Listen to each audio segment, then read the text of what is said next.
ఎన్ని భాగాలు ఉన్నాయో అన్ని భాగాల నుండి మీ యొక్క వస్తువు భగవంతునికి సమర్పణ చేయాలి.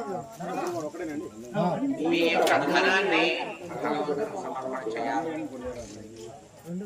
మీ సమయాన్ని కూడా ఇక్కడ సమర్పణ చేయాలి.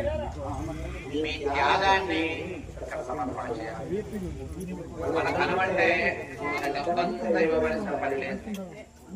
మన సమయం అంటే మన సమయం అంతా ఇవ్వవలసిన పని లేదు. కొంత సమయం ఇక్కడ కేటాయించి ఇక్కడ కావలసినటువంటి ఏర్పాట్లు మనం చేసి ఈ కార్యక్రమానికి భాగస్వామ్యంలో కలగమైతే ఇది 100 సంవత్సరాలకు పైచలు ఈ ఆలయం పనికొచ్చింది.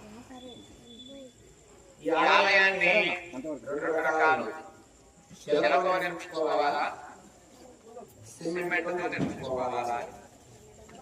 సిమెంట్తో నిర్మాణం చేసుకోవచ్చు, శిలతో కూడా నిర్మాణం చేసుకోవచ్చు. శిలతో నిర్మాణం చేస్తే ఎక్కువ సంవత్సరాలు, సిమెంట్తో చేసామనుకోండి ఒక ఆయుష్ ప్రమాణం అంటే 100 సంవత్సరాలు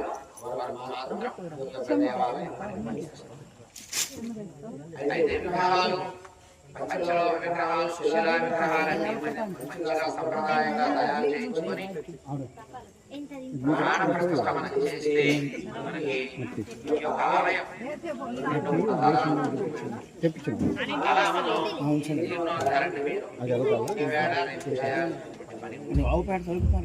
ఆ కార్యక్రమాన్ని మీరందరూ సమక్షంలో నిర్వహిస్తారు. అలాగే హోమం తర్వాత ఈ యొక్క ఆలయాన్ని ఆకర్షణ చేసుకొని మట్టి పేడ 2 కలిపి ఆలయాన్ని మరింత కార్యక్రమం పేడ సరిపోదు. ఆ కార్యక్రమాన్ని ప్రారంభం చేసుకుందాం. ఒకసారి అందరూ లేచి జై శ్రీరామ్, జై శ్రీరామ్, జై శ్రీరామ్, జై శ్రీరామ్.